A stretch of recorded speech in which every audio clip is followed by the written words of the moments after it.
Have you ever driven over a huge bridge or looked up at a skyscraper and just thought, how did they build that? How is that even possible? Well, today we're going to pull back the curtain on the hidden science that makes all of that happen. We're talking about civil engineering. So, let's start with a little riddle. What do a skyscraper, a massive dam, and a sprawling highway all have in common? I mean, they seem totally different, right? One touches the clouds, another holds back an entire lake, and the third carries thousands of cars an hour. But believe it or not, they all share one fundamental secret.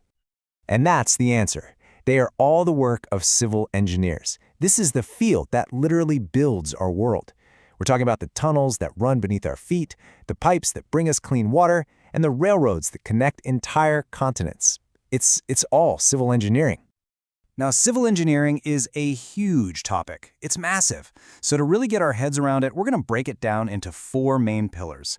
Think of this as our roadmap for understanding how these world builders actually do what they do. Here they are, the four big ones. You've got structural engineering. That's all about making sure things are strong enough not to collapse. Then there's geotechnical, which deals with the ground under everything. And finally, water resources and transportation, which are all about managing the flow of, well, water and people. Let's kick things off with that first one.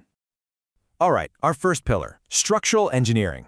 This discipline has one incredibly important goal. Make sure things don't fall down. Simple as that. And this is where all the really heavy-duty math and physics comes into play. You know, at the very core of structural engineering is a branch of physics called statics. If you ever took a physics class, this might ring a bell. The main idea is actually pretty straightforward. For any structure, like a bridge, to be stable, all the forces acting on it, the pushing, the pulling, the twisting, they all have to perfectly cancel each other out. Everything has to add up to zero. But of course, using that idea in the real world is tricky. Let's take concrete. It's one of the most common materials on the planet. And it's amazing. When you squeeze it, it has incredible compressive strength. But the second you try to pull it apart, or even just bend it, it snaps. It has almost no tensile strength. That's a huge problem. So what's the solution? Honestly, it's brilliant. Engineers figured out that if you embed a hidden skeleton of steel rods, what we call rebar, inside the concrete, you solve the problem.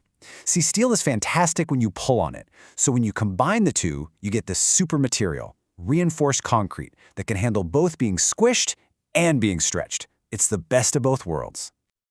Okay, so you've designed this perfect, super strong building. That's great. But it's totally useless if the ground underneath it fails.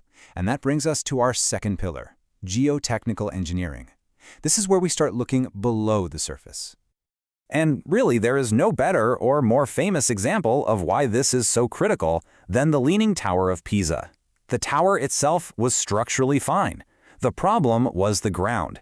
The original builders just didn't understand that they were putting it on super soft, unstable soil, a classic geotechnical failure. And that's the whole job of a geotechnical engineer. They are experts in earth materials, rock, soil, clay, you name it. Their job is to figure out if the ground can actually support the massive weight of a skyscraper or a dam. And then they design the right kind of foundation to transfer all that weight safely into the earth. So how do they even know what the soil can handle? Well, as you can see, it's a pretty careful process. They go out to the site and take samples. Then they bring those samples back to a lab and use some really cool machines to basically squeeze and break the soil, measuring exactly how much force it can take before it fails. That data tells them everything they need to design a safe foundation. All right, so we've got a solid structure, and we've got solid ground to put it on. But our world isn't just a bunch of static objects. Things have to move. And that brings us to our last two pillars, which are really all about managing flow, water resources and transportation. Let's use a really simple example to see how they work together. Imagine you're building a new road that has to cross a small stream. The water resources engineer is the one who designs the culvert, that big pipe under the road, to make sure the stream can flow through without causing a flood. At the exact same time, the transportation engineer is designing the road on top, making sure the curves are safe and the traffic can flow smoothly right over that culvert. Two different jobs, one single project. And this is a really important point. Transportation engineers are often more like data scientists or systems designers. They spend their time analyzing traffic data and using complex software to simulate and predict how cars will move. It's less about calculating physical forces and way more about optimizing the flow of a complex system. Okay, so this brings us to a question that a lot of people have. When you see a big construction project, you hear all these different titles being thrown around. Engineers, architects, construction managers. So what's actually the difference between them? Who does what? Well, this table breaks it down pretty nicely. The easiest way to think about it is like this.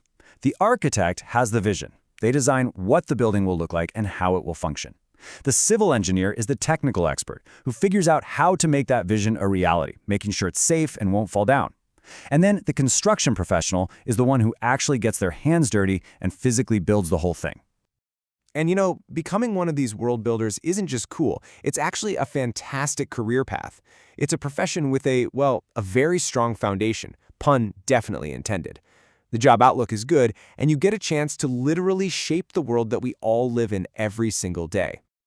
So at the end of the day, civil engineering is this incredible, hidden science that makes modern life possible. But when you think about the future, about challenges like climate change, megacities, and sustainable energy, the job of the civil engineer is only going to get more important. It really makes you wonder, doesn't it? What amazing things will the next generation of these world builders create?